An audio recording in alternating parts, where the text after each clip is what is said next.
Sa mga kapatid nating motorista, asahan po ang pagbigat ng trapiko sa ilang bahagi ng EDSA kasabay ng pagunita ng ika-40 anibersaryo ng EDSA People Power ngayong araw. Silipin natin ang mga maapektuhang kalsada kasama ang ating traffic Tito Mondi Lopez. Tito Mondi, good morning. Ano may mga pagbabago bang dapat malaman ang mga kapatid nating commuter at mga motorista? Hi, Tito Mondi. Yes, Mami Serious, Chiki, Tito malaking Mondi. pagbabago muna tayo, Mami Chiki. Kita nyo naman, fit natin sa enforcer. O, di ba? Tahimik. Ang hirap pa nito, nakasteady tayo. Ups, balik sa atin. Yes! Team Commute. Ang hirap pa na nakasteady lang.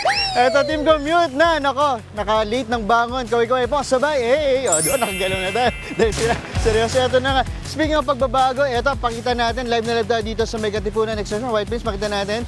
Yung nabalita po natin na sabi nila magsasarado ng alas 6, hindi pa po. Dahil sabi nung nakausap natin ang MMDA at mga taga QCTTMD, wala pa rin pong advice hanggat hindi pa masyado napupunoy dito sa may monument natin at meron pang mga hindi pa okay, makakadaan pa po yung mga motorista natin. So hindi pa po sarado, standby lang po. So hindi po natuloy yung kaninang pagsasarado ng alas 6. Pero po, mamaya asahan pa rin po yung mabigat at mabagal na dali ng sasakyan, lalo na po yung mga susunod sa EDSA Katipunan Avenue, Ortigas, White Plains Avenue at sa Temple Drive.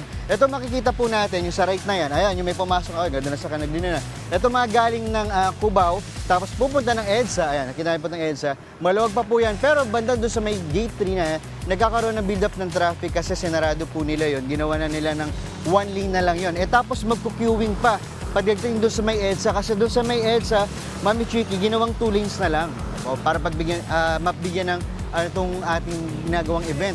Tapos ito naman, yung papunta doon sa may left side, pakita natin, itong nakatigil, ito, medyo lumagpas tayo, ito, ayan, yan nakatigil na yan, yan yung mga galing EDSA, papunta sa Temple Drive, ginawa itong 3 lanes para mas mabilis din yung usad. So kung tayo na moving naman, kumpara doon sa kabila na papuntang EDSA, so medyo okay pa siya. Okay pa tayo. At ito, pakita natin din yung pinost na traffic scheme natin. Ito na. Ayan, sana nakikita natin. Ito yung traffic scheme naman natin na makikita po dyan. Ito pa ginawa to para mas maging maayos yung daloy ng sasakyan sa bahagi ng EDSA, malapit sa White Plains Avenue, na kung saan isasagawa po yung event. Basta sa mapa, makikita po natin yung purple line, ito yung bus carousel, dito po dadaan yung mga EDSA carousel buses. Tuloy-tuloy po yung bus lane dyan para hindi maantala yung public transport.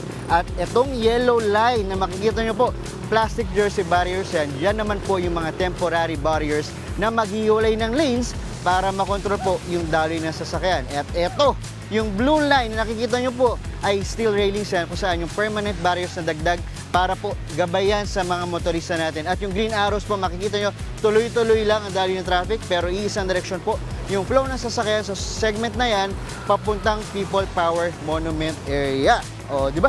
Ang haba nun. At eto, fit natin sa akin. Ayan.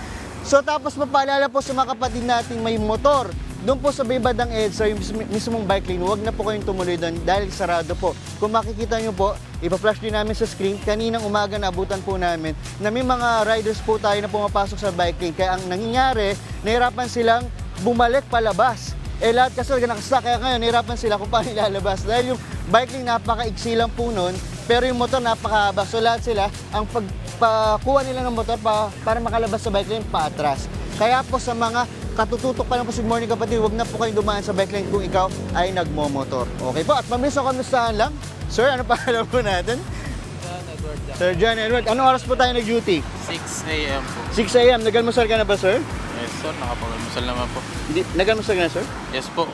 Sir, sabi mo, yes, nagalmusal na. Yes, nag-almusal na. Ayan, may energy. Sir, dahil nagalmusal ka na, mabilisan na, sir. Sir, magaling ka ba sa math? Medyo. Magaling. Sir, dahil dyan, 5 plus 5. 10.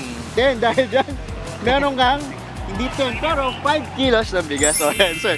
Gamitin mo yan, sir, sa pag-duty mo, ha. Habang nagka-traffic ka. Pagpasaway, huwag mong bigyan ng bigas. Okay. Sir, lang tayo, sir. Ayan. Dito, sir, may Katipunan Avenue, back to studio. Ayan. Sir, habang nagka-traffic ka, pakita ng bigas. Inggitin natin sila. Salamat! Thank you, Tito Mondi. Alam mo, hindi ka talaga pwedeng mag-HPG. Masyado kong magulo. Kailangan diretso lang ang tingin, pero okay ka na rin na traffic, Tito. Diyan ka na lang, Tito Mondi. Mga kapatid, Dimples Romana po, maging maalam at may pakialam sa mga napapanahong issue at headlines. Mag-follow na po at subscribe na sa social media pages ng News 5.